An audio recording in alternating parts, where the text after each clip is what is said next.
All right, fans of political discourse and aimless discussions, aloha? I don't know. I'm Dave, and I am the political refugee, not the political vigilante. So, with all apologies to Graham Elwood, who does his own thing and whose views are quite different than mine, I am here to talk about some things here about tearing down statues. Tearing down statues. Now, this is a debate, and tomorrow I think I'm scheduled to actually be on with these guys, or Saturday rather, Saturday morning. I will be speaking with both my friend Charles, the vigilant independent, and also my friend Bruno. So you can tune in for that. They're a whole network of commentators, and I'm loosely affiliated with them. They have not fully brought me into their family, so to speak, and I do tend to, I think, have some real issues with a few of the commentators and what their overall goal is when they go on YouTube or any other platform for that matter. But you know what? We can just let bygones be bygones. If I ever get in a discussion with any one of those folks, I'll be more than happy to debate them on any issue that they would like. I think this issue of tearing stuff down is going to hurt anyone's chances for a hearing. Okay? My friend Charles says here, I say you have that support already, so advocating for something controversial, you then fracture that support. Again, you talk about educating people so they don't go up. Fine, educate them. Now, he's talking about statues. Now, the statues are already up. So it's, do we take them down? And how do we take them down? Well, here's the best way if you don't like a statue in your town. First of all, if you don't live in that town, you got no business telling people what they should do in that town. This is the Karen of the world right now. These people are all Karens. They're all running around saying, oh, and by the way, if you have an issue with the term Karen, I can turn it to Kenneth if you would prefer Kenneth over Karen, if you think it's sexist or whatever. And this is another thing. We cannot even have conversations anymore without just falling into some political trap, some politically correct nonsense, complete nonsense, which ruins spontaneous conversations with people. But I digress. So, again, you're the Karen, you're the Kenneth, you're the busybody, and you're running to someone's town, and you're saying, I don't like that abolitionist. This is what's happening. They're tearing down abolitionist statues. Just in case you don't know what that means, if you don't know what an abolitionist is somebody who devoted their life to abolishing slavery. All right, and I've said, you know what, you should put up statues of like Harriet Tubman, Rosa Parks. These are, by the way, and these are celebrated figures from the past who I think unite people across party lines. Nobody's going to sit there and go, gee, I don't know if we should put up Harriet Tubman. Maybe, I don't know, maybe you take down the founders if you want to, but what you do is you have a discussion and you vote on it in your town. You take a vote, you set up a museum somewhere in your town, and you say, we're not going to completely get rid of our history. This is our history. This is who we are. There's a Holocaust museum. Should there be a Holocaust museum? Yes. Why? Because people need to remember what that was. You can try to erase it. You could try to pretend it didn't happen. It did. And people need to be educated on it. I know that is far more extreme in some ways than, tearing down George Washington. I get it. All these guys had slaves. I get it. I mean, if you look at the culture, and it was a different culture, pretty much everybody had a slave, and it was wrong. Everybody knows it was wrong. And by the way, as a little footnote, that's really not going to help with a discussion about Medicare for all or forgiving your student loan debt. It's not going to help. It's not going to do anything if you believe that we are headed for a climate catastrophe. And I'm not saying I agree with every one of those sentiments, but if you're on the left and you're issue-oriented, this is a mass distraction. And the people on the right or in the middle, I'm in the middle. I'm just making it clear. I've decided that I am in the squishy middle because I don't want to see property being destroyed. Somebody comes to my house and they know my political beliefs and they basically threaten me and they say, hey, if you don't agree with us, we're going to start knocking out windows or tearing up your lawn or leaving threatening signs behind and so forth at, all hours of the day and night. That would scare me. I would go out and purchase a firearm.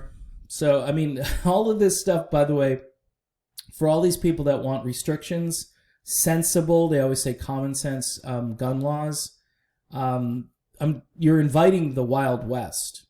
You're inviting people. I know for a fact right now that record gun sales are happening as I speak. Record through the roof. And people on the left and the right are buying up guns. It's not just people on the right. People understand that if their freedom is threatened and law enforcement may not be there to help them, then they're going to have to protect themselves. The 2A arguments kind of go out the window. If you're not for some kind of, acknowledgement that the only way you're going to protect yourself is you're going to have to do it yourself, then you're kind of delusional. You're just kind of delusional. And all this happy talk about, let's just ban guns and get rid of them. Yeah, good luck with that. If you've got chaos and anarchy, the only thing separating you between the guy who's about to shoot you is your own gun. So I know that's controversial to say that, but this is the truth that's kind of heading in a new direction. So, Charles goes on to argue more here. And Charles, I think Charles and I are probably on the same page, although I think I've been red-pilled even more than Charles. They already support a fairer system. This is called preaching to the choir, but when you take things too far and get too controversial, they then want to distance. Okay, so he's basically saying that there are a lot of people on the right, in the middle, who get the point, who we understand what you're saying. Now let's work together to make it happen. But you're going to go and break things and do property destruction, and guess what's going to happen? The right, the far right, and just the right in general, are going to start to rebel. And you're already starting to see that happening.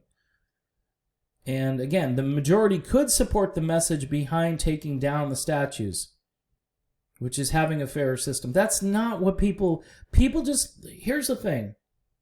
It's kind of like the whole defund the police movement. People hear the words defund the police, and it's pretty bold. It's pretty on its face, direct, easy to understand, very clear. Defund means take money from the police and put it into, social work. All these things I've been hearing, invested in the town. Well, if you don't have an infrastructure because the police are not doing their job and things are getting torched and statues and things are getting destroyed, you're going to have a much higher expense there without the police presence. It's kind of like you hire security so nobody breaks into your house. Because then if they break into your house, they're going to steal all your crap. They're going to break your house. They're going to, knock walls out or whatever they're going to do when they get in there. It's going to cost you a lot more money where, what they say, it's better to be safe than sorry. This need for security is intrinsic to what government is supposed to do. Government is supposed to protect us. That's one of the reasons we hire government. We say this person or this government entity is designed to keep me from getting killed or to keep me from getting injured or members of my family. So when you get to the point where you hear this talk about defunding the police, and how that relates to being mad about statues, you lose me. You lose me, because the statue doesn't have anything to do with what's happening at local police departments around the country. Most people are in favor, even Donald Trump is in favor of reforming the system. Probably nowhere near what people on the left want to do. So you get some of what you want, and then you work to get more of what you want. These protests have shown to wake some people.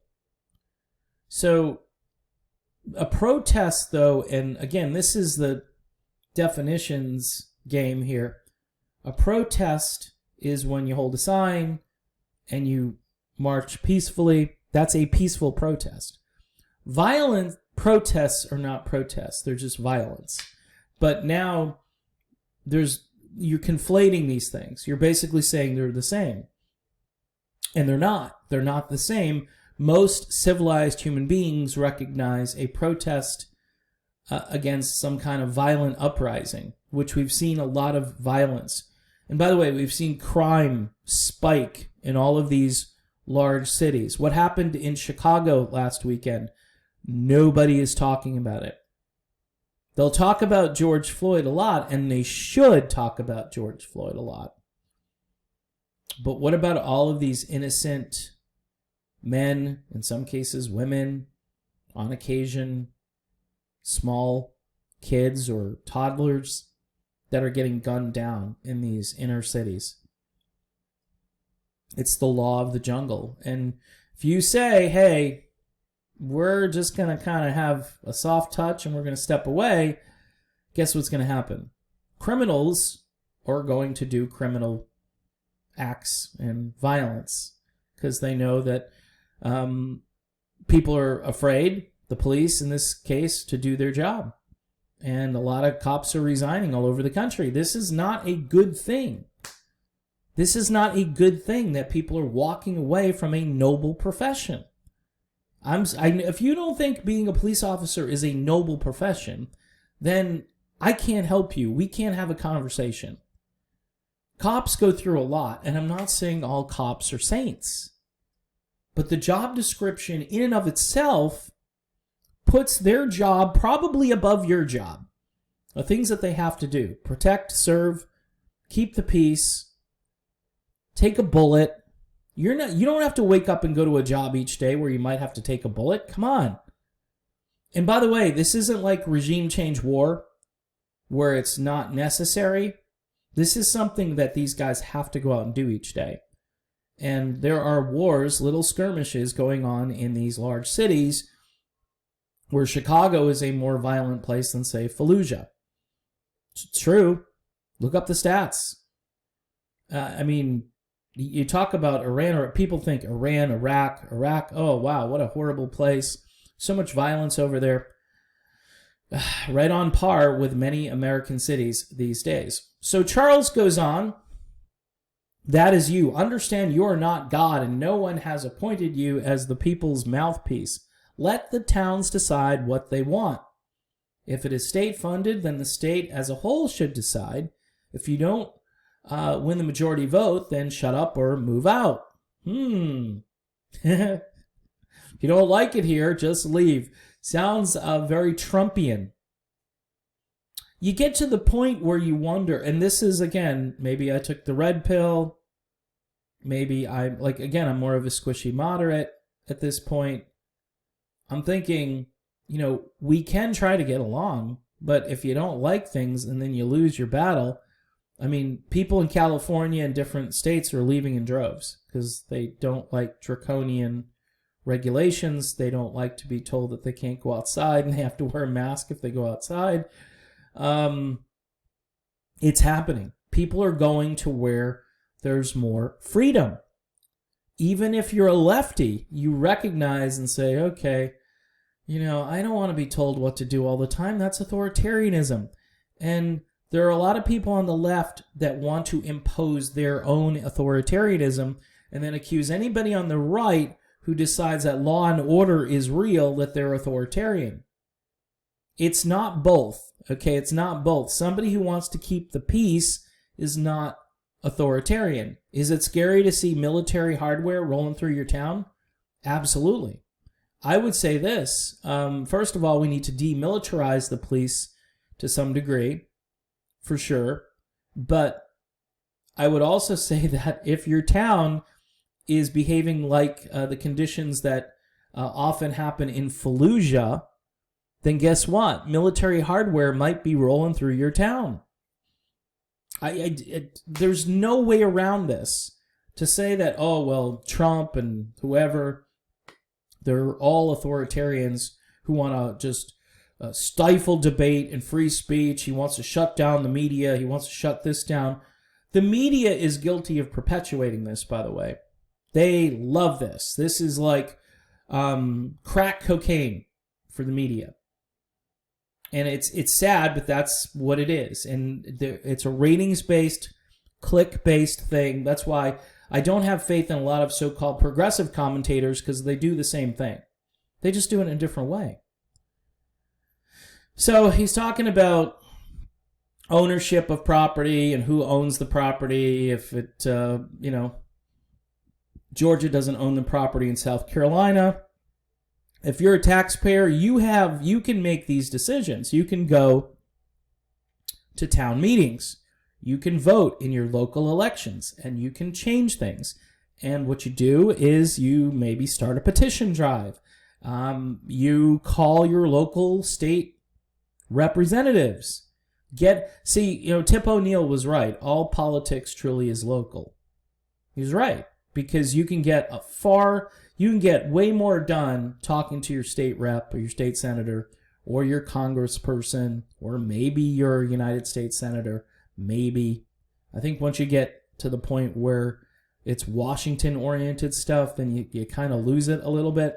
But locally, if you don't like the fact that your taxpayer dollars are going to a statue of, I don't know, maybe Lee or whoever. Lee is the big one down here in Florida right now. I live in Lee County, and I'm wondering if they're going to rename the county.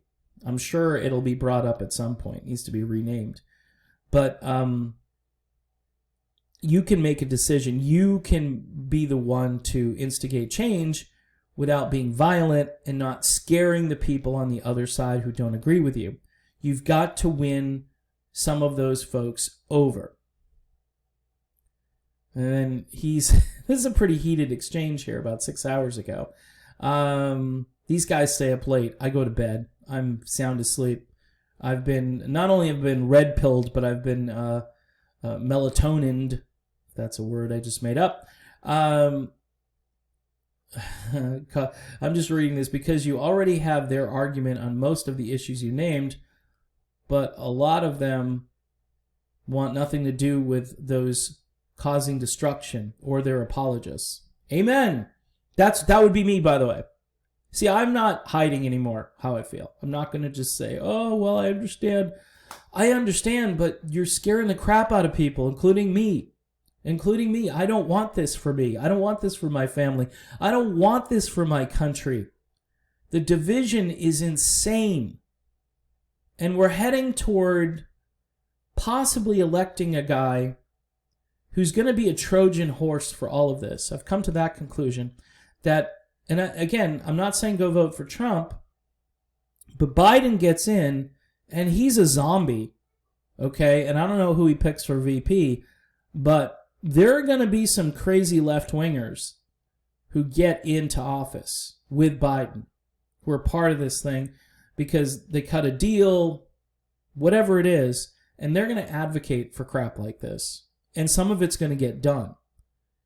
Because they can push Biden up there and give him a teleprompter, and if he can get through it, he's going to start spouting some of these talking points. And Americans are going to be very fearful that their country is going to be a powder keg, because what happens is nobody does anything about it. People look the other way now because they're afraid. The intimidation has worked, clearly worked. BLM is the most popular political organization in the country right now. And not all of what they advocate is going to help people get out of situations that they're currently in, whether it's economic oppression, whether it's real life racism and discrimination. Tearing down statues and burning down buildings, that's not going to do anything. What it did was galvanize the people more on the right to say, not in my backyard, you're not going to do this. So this debate will rage on until Election Day. And I think the election, the way it's going to go is Trump's going to say, I'm law and order, and Joe Biden is the candidate of chaos. And some people have Trump derangement syndrome to the point where they can't ever vote for Donald Trump.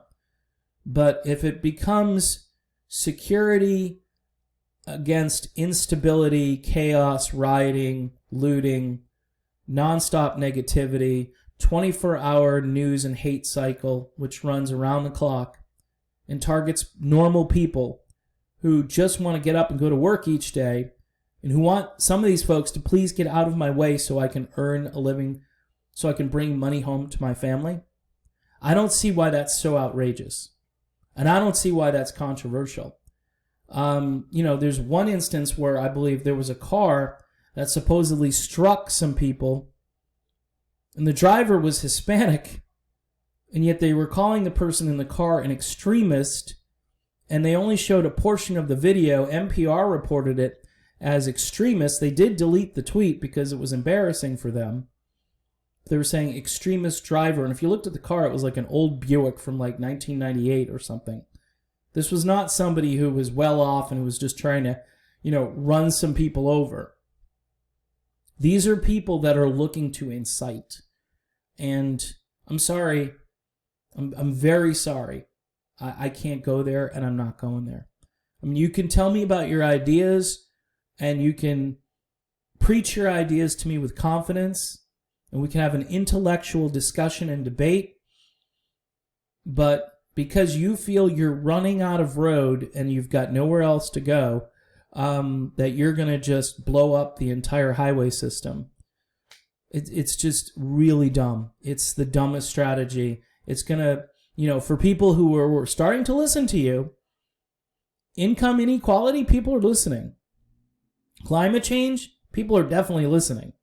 And there are other areas, forgiving student loan debt, Medicare for all. There are 4 or 5 big ticket left of center ideas that people are certainly listening to now. But you come along with the rage and destruction, and yes, this is the only way we get a hearing. You come along with that, you're going to lose. You're going to lose, and you're going to set back the cause that cause that was affiliated or associated with those issues I just mentioned. You're going to set that cause back. That's why, I had this idea the other day. I'm like, a progressive Republican should run for something. And this would go right down my squishy moderate sort of feeling right now. Is that somebody who's a Republican, maybe a little conservative on social issues, but is a live and let live kind of person, kind of libertarian, and is probably for not super expanding government and not exploding deficits, but also realizes that we have to allocate our money to those who need it the most. Those are the working class folks in the country. That would be a progressive Republican, and I think that would be a winning idea, be a winning philosophy. You're getting stuff, too, out of Trump, like criminal justice reform. You're probably going to get at least one additional stimulus, hopefully. And you also got criminal justice reform.